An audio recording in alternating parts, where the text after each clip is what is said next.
Olá, combatentes do canote da guerra. O secretário de Estado americano, Antony Blinken, viajou à Turquia, né?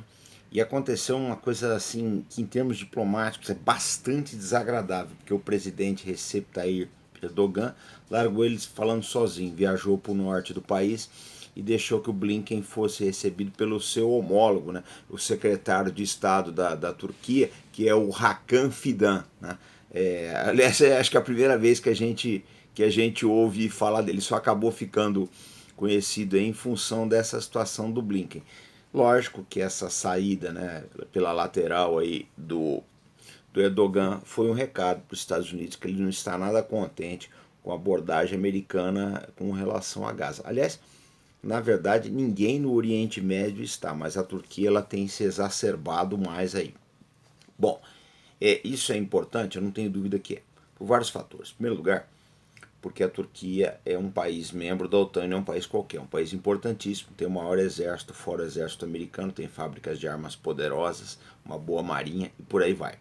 E também foi um parceiro importante aí na guerra da Ucrânia, tá? Em termos de fornecimento, principalmente de drones para os ucranianos. E outra coisa também, que uma das bases militares mais estratégicas do Oriente Médio, que é a base de Incirlik, fica na Turquia.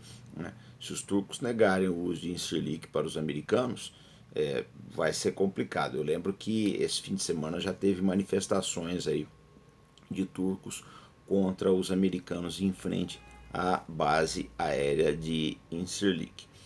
Bom, eu penso o seguinte, não me parece no atual momento que o Erdogan vai agudizar a sua posição, ele vai tomar qualquer medida extrema. Eu não acredito muito nisso, eu acredito que ele fique só nesses gestos teatrais e na retórica, né?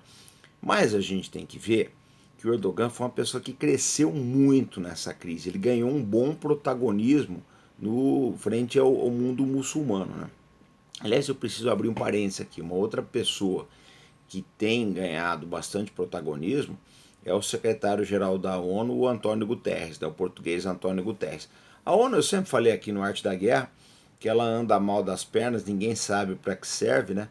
Mas os protestos do Guterres têm feito com que ele ganhe aí bastante visibilidade no mundo. Israel está descendo a lenha nele, brigaram com ele uma série de coisas aí, mas para o resto do mundo, o Guterres ele cresceu bastante nessa posição. A gente vê que ele, né, que realmente soltou o freio mesmo. Ele está fazendo as críticas que ele acha que deve fazer. Né? Eu acho que é muito importante. Ele ganhou um protagonismo bastante expressivo nessa crise. Mas voltando à Turquia, o que a gente depreende é que provavelmente o Erdogan vai capitalizar essa crise ao máximo. Ele vai rosnar muito, né?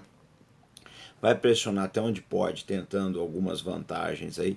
Eu lembro que a OTAN ainda está nas mãos da Turquia, porque, embora ele tenha assinado a autorização para a entrada da Suécia na OTAN, o parlamento turco ainda não ratificou. Sabe-se Deus quando irá fazê-lo. Agora, o problema todo é o seguinte, nós estamos lidando com muitos imponderáveis nesse terreno. Nós não sabemos até que ponto, né, já morreram mais de 10 mil pessoas na Palestina, que isso vai se exacerbar, né, e que a situação de Israel vai ficar mais difícil. Se isso acontecer, aí eu acredito que o Erdogan ele pode tomar alguma medida. Eu não acredito que, lógico, que ele vai partir para confrontos bélicos, mas pode questionar a posição da Turquia na OTAN e uma série de outras coisas aí, né, que ele pode fazer para pressionar os Estados Unidos. Nós estamos, é o que eu falo, nós estamos no terreno do imponderável. A verdade é uma só. Vamos pegar a situação em Gaza. O exército de Israel não conseguiu mostrar nada até agora, nenhum trunfo militar. Os ataques de foguetes do Hamas continuam. Né? Hoje foram acho que 30 foguetes lançados contra o norte de Israel. As tropas israelenses não conseguiram mitigar isso até o momento. Né?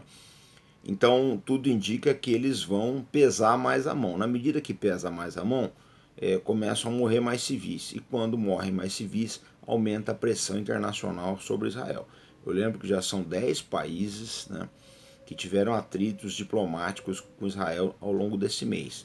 Hoje é dia 6 para dia 7, vai completar um mês aí, né, do dilúvio de Al-Aqsa, esse ataque do Hamas contra a fronteira de Israel. E a gente tem visto a situação.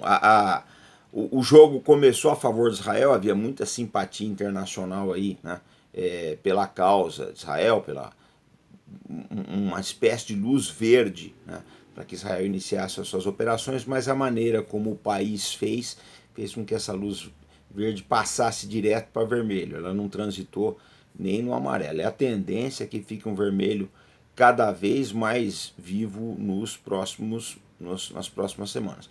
Quem poderia resolver isso? Os Estados Unidos. O problema todo é que assim que a crise se agudizou, os Estados Unidos já estabeleceram uma linha no terreno. Não, nós somos completamente a favor de Israel. Isso aí fez com que muitos países árabes criassem uma certa má vontade para com Washington. Aí, não só árabes, mas como muçulmanos também. Né? A gente pega o caso do Irã, que não é árabe, né? A Indonésia também, mas há uma certa prevenção contra os Estados Unidos. Por quê? Porque os Estados Unidos está diretamente associado com Israel. Então, o que a gente depreende disso tudo? Essa desfeita que foi feita na Turquia contra o secretário de Estado americano Antony Blinken, ela pode se repetir em outros países. Tá? E à medida que o tempo vai passando, vão morrendo mais civis, etc., a situação israelense vai ficar cada vez mais difícil. E é uma coisa também que eu não vejo quase ninguém falar. Né? Primeiro, duas na verdade, que não tem solução para isso. Israel vai ocupar Gaza? Difícil. Né? Vai querer arcar com o ônus de ocupar Gaza? Segundo também, que esses 10 mil mortos, até agora, né? Até agora, passado um mês do início da operação, esses 10 mil mortos vão acabar gerando problemas no futuro, eu não tenho dúvida disso. Esses mortos funcionarão aí como um farol para novas entidades aí no padrão do Hamas surjam por todo o Oriente Médio. Né? Só vai agravar, na verdade. Então a gente não vê solução no curto prazo.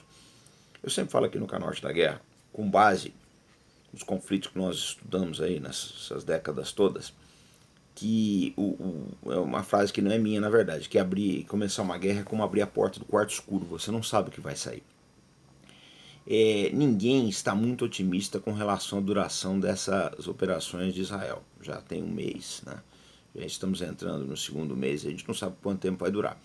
Vai ficar complicado para o país? Vai ficar complicado, porque os ataques eles continuam, pode ser que se agrave aí, né? Dia 11 agora, o Hassan Nasrallah, que é o secretário-geral aí do Hezbollah, vai fazer outro pronunciamento, a gente não sabe o que ele vai falar. Então a tendência é a situação se agravar. E o que é pior, né? Os atores que poderiam mitigar tudo isso, que é Estados Unidos, a ONU, né? Eles não... A ONU, pela sua própria impotência.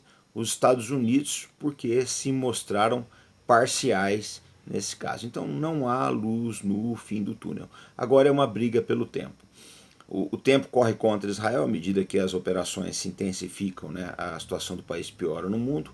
E o Hamas também tem seus problemas com relação ao tempo, problemas logísticos, problemas de que estão cercados, etc. Enfim, há muitos imponderáveis, né, nesse conflito. A única certeza que nós temos é que o tempo continua correndo.